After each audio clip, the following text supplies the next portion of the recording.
Il est 12 h à Yaoundé. Nous sommes le vendredi 26 juin 2020. Madame, Messieurs, de votre attention, merci et bienvenue à cette édition bilingue de la mi-journée sur la CRTV. Hello Emmanuela. Hello Nico. Vous avez les titres du journal.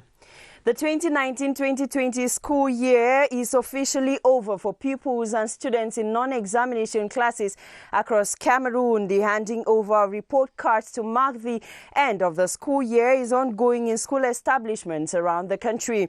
In the face of the current health pandemic, the Midday News today delves into the atmosphere around such distribution of report cards in school establishments in Yaoundé. When 32 villages unite for a common cause to fight against disorder and instill sanity in their different communities, it gives birth to an initiative called Keep Biwombane Clean. The locality in the south region of Cameroon has seen the birth of the competition known as the Cleanest Village as a way to ensure that keeping the environment clean is the concern of all. On our feature page, we'll visit Ebimimbang, a locality 9 kilometers from Bipindi Ocean Division of the South region. A typically agricultural setting, the people of Ebimimbang are still faced with the problem of road to farm to market road as one of the obstacles that is hindering their agricultural prowess. A day in Ebimimbang will be on our feature page at the close of this news. But first, this breeder.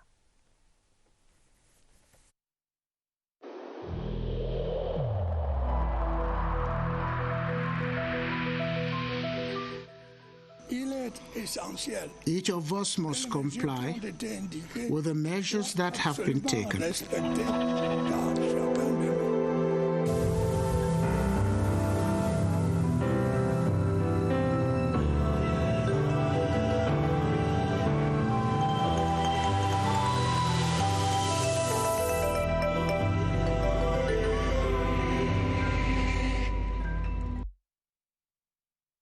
Information bilingue sur la CRTV avec en ouverture, c'est déjà le temps des vacances pour certains élèves. Les écoles maternelles et primaires bouclent une année scolaire assez particulière. Les remises de bulletins se feront dans le strict respect des mesures gouvernementales contre le coronavirus. À Yaoundé, les établissements s'apprêtent à offrir les traditionnelles animations pour le clap de fin d'année scolaire 2019-2020. Les constats de notre reporter ce matin, Laurent Socalia. Cette année scolaire, les enseignants des classes intermédiaires en école primaire ont dispensé un tout autre genre de leçons aux élèves, mais aussi aux parents. Il s'agit pour eux d'éviter tout geste susceptible de propager la Covid-19. Les cils, les plus petits, ont eu les bulletins la semaine passée, le lundi. Le mardi, on remettait aux parents, pas aux élèves. On convoquait les parents qui venaient rechercher.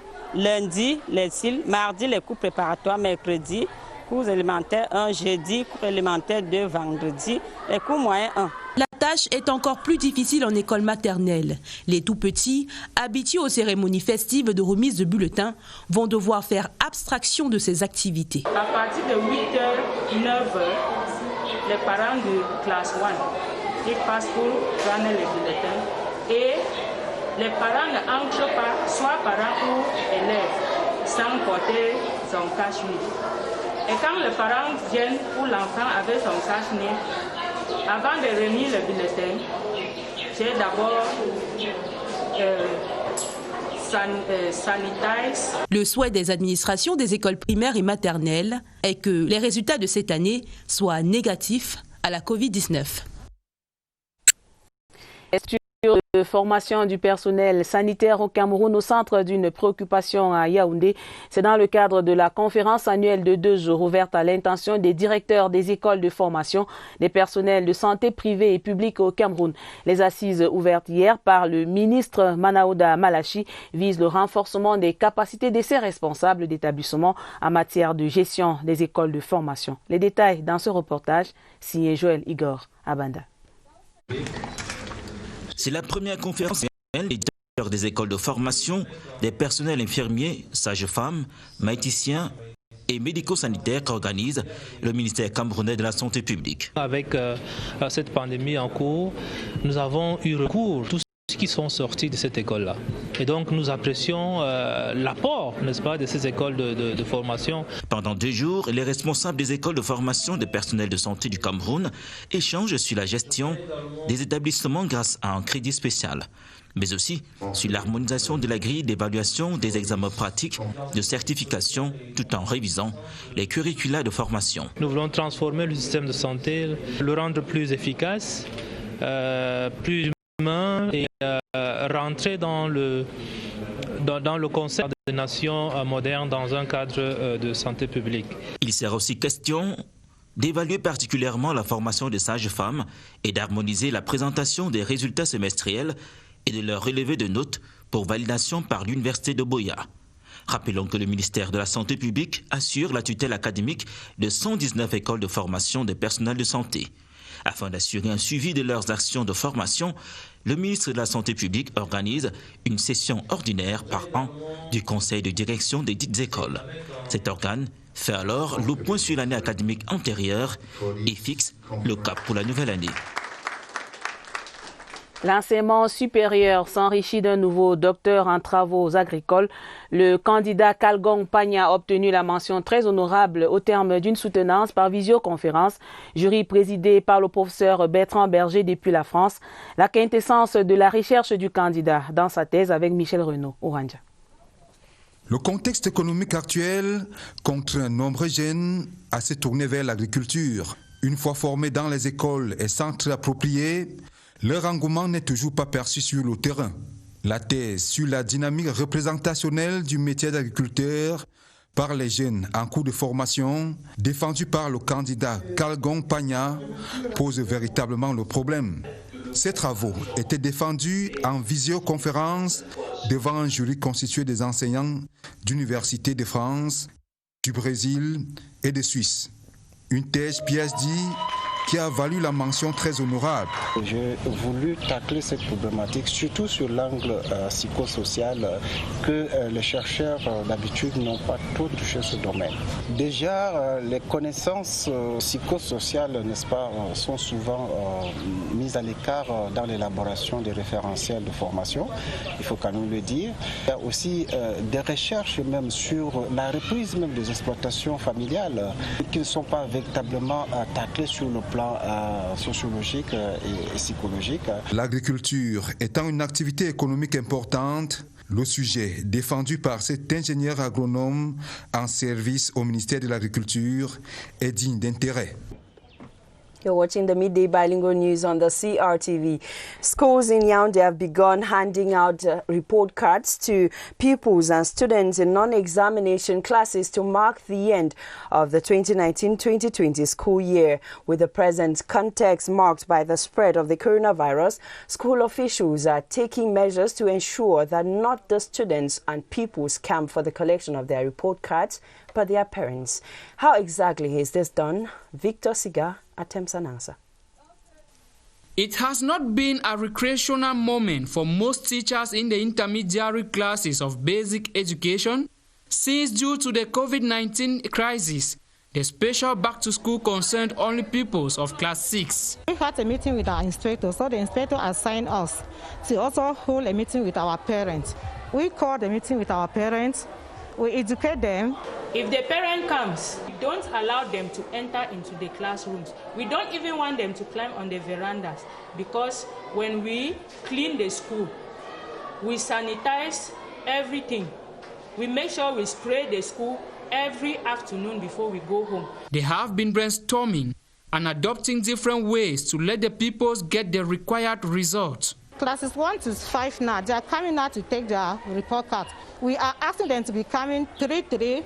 We check them before they come in. If you don't have a mask, you are not going to come in. We've created WhatsApp groups where we send messages to inform parents to come and collect their pupils' results. Though the situation seems to be manageable at the primary level, it remains a daunting task in the nursery subsector. These teachers like this, they are on the risk, because the way they are working, and these children, the children, primary school children, it's not easy for them. There are some of them that they are even coming without masks. There are some of them that they don't even like to wash their hands, but the teachers, they are forcing them to wash their hands. Be it in the primary or nursery, the school authorities are grappling with the COVID-19 barrier measures prescribed by the government. The Enterprise Upgrading Office now has what to function on for the next 5 years. The 5-year roadmap was drawn up by members of the structure during the 27th Steering Committee of the structure. Romeo Kenny witnessed the ceremony for the Midday News. The 26th and 27th sessions of the Steering Committee of Enterprise Upgrading Office, BMN, a combined session holding under the prevailing health crisis, a context that is said to have had devastating effect on small and medium-sized enterprises. The current health crisis has really affected us because we were not expecting. Reason why we have barely 1% of growth in the sector. We have to be resilient. The sum of over 180 billion CFA franc was disbursed lately by the state to help some sectors greatly affected by the pandemic. 20% of the income is destined for enterprises. There are financial strategies that have been nurtured to cope with the situation. Enterprises could benefit from state subventions. During the sittings, projections concerning the management of the structure from 2020 to 2025 were unveiled. A PhD thesis on the problem of succession in the Bakweri first-class chieftaincies tool since the colonial era has been defended at the Department of History and International Relations of the University of Yaoundé. One Cletus Anuafua Songwe in this thesis intimates that his research would contribute in solving the perennial chieftaincy disputes in Boya and Limbe. Gerard Nanje was there. The problems of succession over the Bakweri first-class chieftaincies tools since the colonial era is a 264-page thesis with 6 chapters. Cletus Anuafo Asongwe ventured where many feared to tread, for issues of paramount chieftaincy in Limbe and Boya are very complex. Certainly facilitated by his job as a divisional officer for TICO, he dared to find out why. Before the arrival of the Germans, we had Kuva Lekenya in Boya. We had Chief Bile in Bimbia. These are all important chiefs who are highly respected by the people. We are fast witnessing a situation where the prestigious institutions created by the state, including the Senate and the regional councils, are being used by politicians to clamor for chieftaincy. People do not have the least royal blood in them. The author argues that each time there is a vacancy, succession disputes emerge. His findings will therefore serve as a pathfinder. The Minister of Territorial Administration has ordered divisional officers in the field to move to the villages and consult the population, consult the traditional stakeholders to know their traditions so that they will eventually be codified. Politicians, unscrupulous elite will not hijack something which is purely traditional. It is expected that this research work will contribute in laying to rest the succession problems in Limbe and Boya traditional first-class chiefdoms.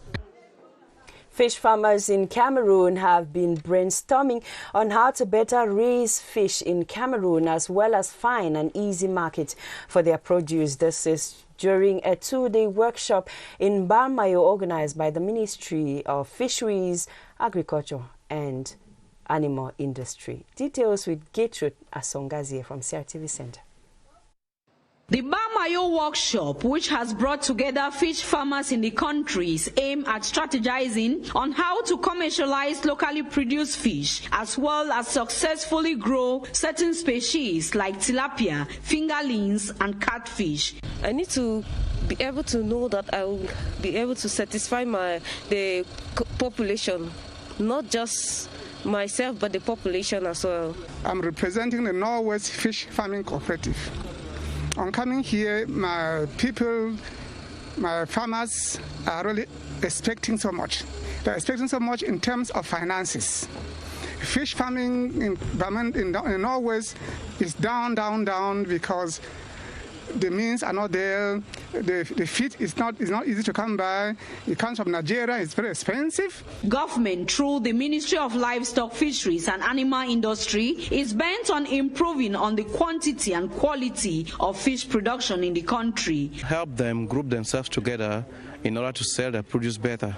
So the objective is really to improve production. Each farmer to improve production in his or her pond in order to make more money from fish farming. At the close of the training workshop, fish farmers are expected to have acquainted themselves with the new technologies involved in fish production and create more marketing networks for fish produced locally.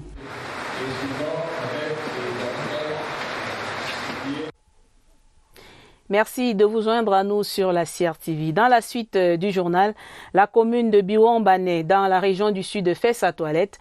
Des centaines de volontaires sont à pied d'œuvre pour donner un nouveau visage à la localité.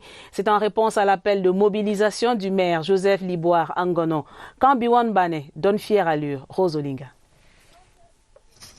Il est temps pour Fabrice d'affûter son arme, paré à assaillir l'insalubrité. Pour que mon village soit aussi propre, que quand les invités arrivent, pour qu'ils voient que notre village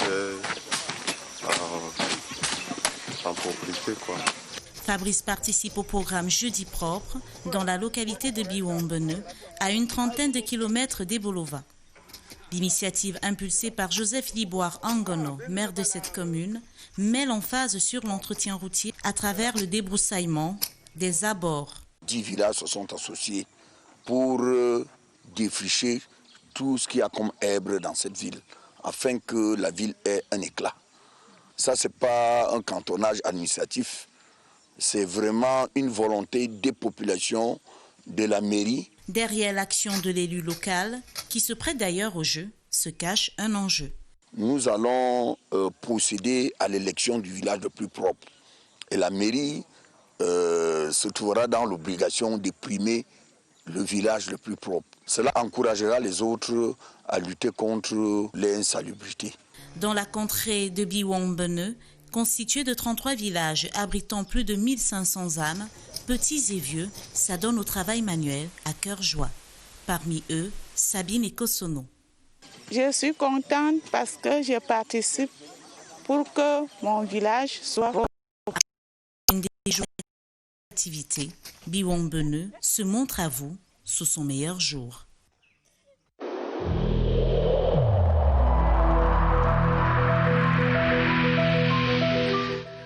Il est essentiel que les mesures qui ont été indiquées soient absolument respectées par chacun de nous. Lavez-vous régulièrement les mains à l'eau et au savon ou à l'aide d'un gel hydroalcoolique. Restez à au moins 1 mètre de distance des autres personnes, surtout si elles toussent, éternuent ou ont de la fièvre. Si vous avez de la fièvre, de la toux ou des difficultés à respirer, consultez un médecin.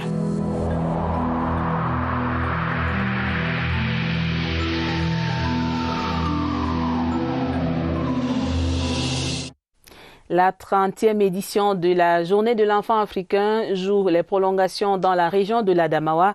Les députés juniors montent au front dans le cadre de la lutte contre le coronavirus en Ngaoundéré. La délégation régionale des affaires sociales saisit le prétexte pour faire des dons anti-Covid-19 à certaines structures de la ville. Voyons tout cela dans ce reportage signé Rigobert Timiso de CRTV, Adamawa. C'est pour briser la chaîne des propagations au Covid-19 que la délégation régionale des affaires sociales de l'Adamawa a procédé à la remise des kits sanitaires dans 8 œuvres sociales de la ville de Ngaoundéré. En se rendant dans ces différentes structures, les députés juniors étaient porteurs d'un certain nombre de messages. Nous avons sensibilisé contre le corona et comment les montrer pour bagarrer contre le corona pour qu'il n'arrive pas dans notre région. J'ai demandé à ces enfants qu'ils doivent laver les mains, porter leur cache-nez avant de sortir. En recevant ces dons constitués des cartons de savon, des cache-nez, des gels hydroalcooliques et des seaux à robinet, les bénéficiaires n'ont pas caché leur satisfaction. Toutes nos reconnaissances à l'égard de Madame le ministre des Affaires sociales, notre mère, qui a déjà visité ces centres et elle tient vraiment beaucoup à ces partenariats. avec le ministère des Affaires sociales et le centre Monseigneur Yves Plumet. Donc ces dons, vraiment, nous disons merci à elle, merci au Seigneur, merci au gouvernement camerounais. Le délégué régional des affaires sociales pour la Damawa, qui a personnellement conduit l'équipe, a ainsi rappelé la nécessité de cette activité. Cette activité de sensibilisation a été confiée aux députés juniors parce que le message passe plus quand les enfants s'adressent aux enfants. Une démarche qui participe à barrer la voie au coronavirus dans les centres sociaux de la région de la Damawa.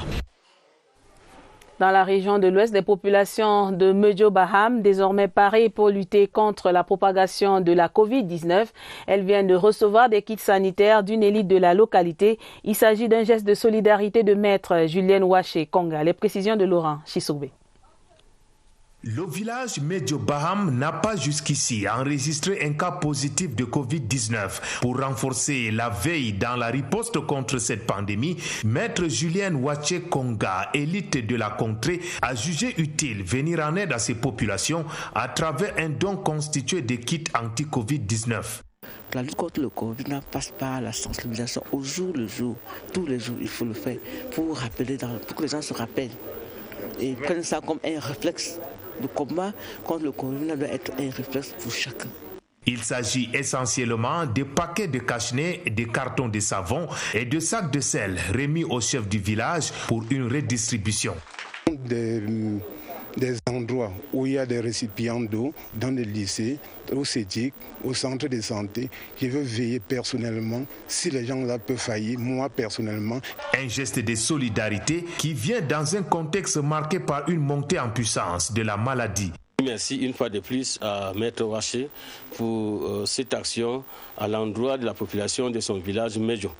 Je l'encourage évidemment et j'invite les autres élites à le suivre. Les bénéficiaires ont reçu pour instruction une utilisation optimale de ces dons afin de renforcer le plan de riposte dans ce village. Thanks for being with us. We come back to Yaoundé, where a compulsory COVID-19 screening for all personnel of the Supreme State Audit Office has gone underway in the capital city. The exercise, which went into effect since Monday, is intended to curb the spread of the disease in the public structures in Cameroon. Details with Gerard Nanji.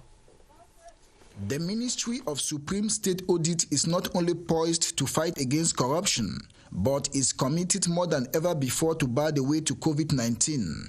Its personnel have been subjected to take the test against coronavirus. Once in a while we hear some coughing. Some are sent back from the gates because they have a temperature. So we just decided that let us test today. This is only a beginning. And we'll call on the team regularly to come and test because we don't want it to spread. It is our own way to respect the measures and our own way to fight against the spread of this virus in this institution. Because if it starts spreading in this institution, we all belong to our families. We'll carry it back to our families, and that's how we keep spreading. So this is our own way to see. If those who are positive, the medical team will advise them on what to do and perhaps and surely tell them not to come to work. Besides, access to the institution has been made mandatory, especially the wearing of a mask and protective gloves. At the gate, you saw that they wash hands. You get it at the gate. I'm sure they took your temperature, and they gave you the sanitizer to sanitize your hands. Those are all measures we're practicing in Konsupe. An initiative that has been salutary. It will help us to know our status and to curb the spread of the COVID-19 in our country. This exercise is part of implementation of government measures to combat the spread of COVID-19. Sanitary kits comprising face masks, hand sanitizers and infrared thermometer have been gifted to the Ministry of Youth Affairs and Civic Education's decentralized and operational structures. The gifts from Mununa Futsu, as the ministry is intended to curb the spread of the coronavirus in that ministry. Details with Joyce Tata.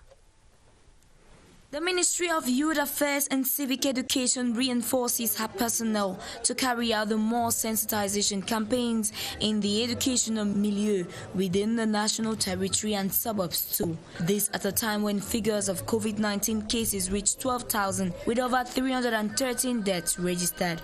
Today, I can say that our teams have the necessary means to continue the sensitization, because as you know, COVID-19 is now in the communities and it needs community sensitization, even door-to-door sensitization, and our team needed those materials to go ahead for the fight against this pandemic. These kits will also enable the over 400 youth empowerment centers in Cameroon carry out their activities in safety. In our own way, we are fighting against the spread of the virus in our institutions. We are so thankful and grateful with the gesture providing us this kit to reinforce the barrier measures already implemented in the institution. The buckets, face masks, soap, megaphones, youth volunteers say will go a long way to beef up their awareness campaigns on the field to curb the spread of the deadly COVID-19 pandemic.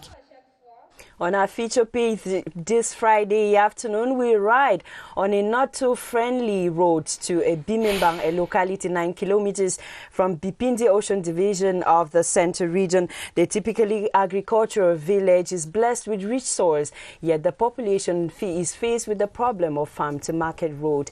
But how is a day spent in Bimimbang? Let's go find out in this report.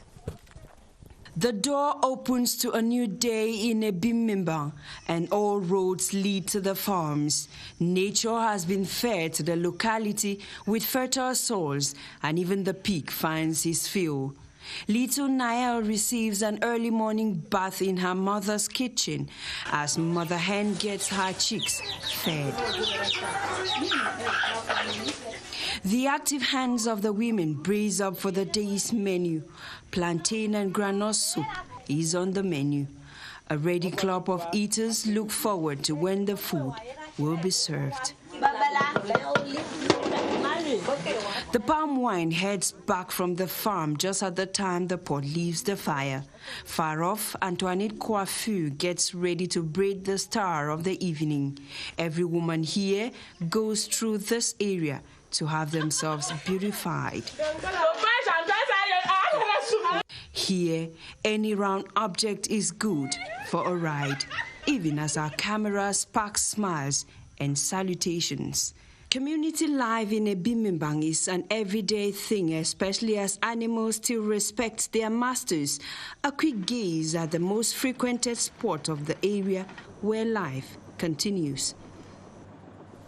Construction des infrastructures sportives, hôtelières, sanitaires et routières dans la région du Nord, Garoua dévoile tout son charme. Stades et hôtels s'achèvent progressivement, ce qui rassure dans la perspective de la prochaine Coupe d'Afrique des Nations.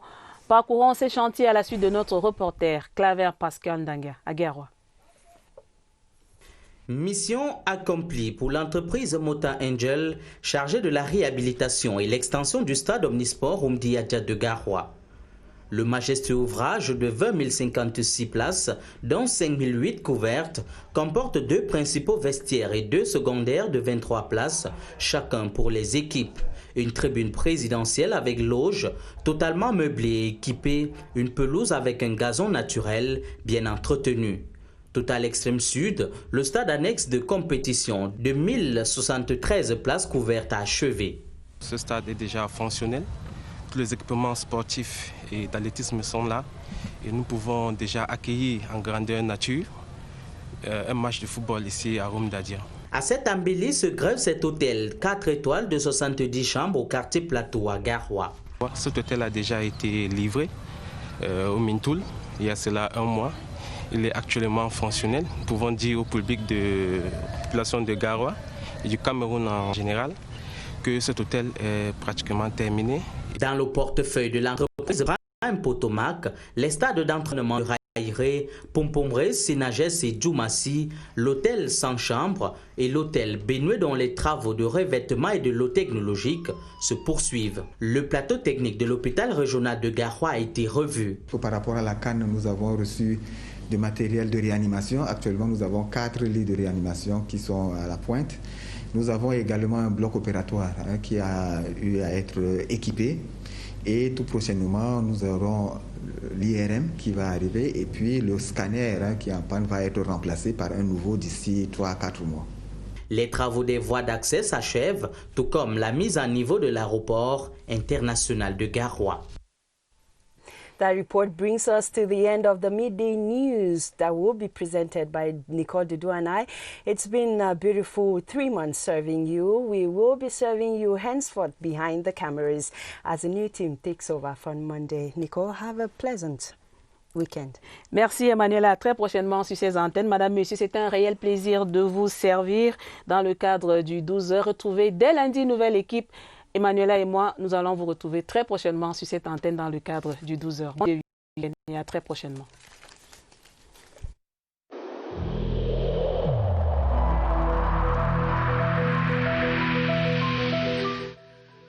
The wearing of face masks in public places will be mandatory until further notice.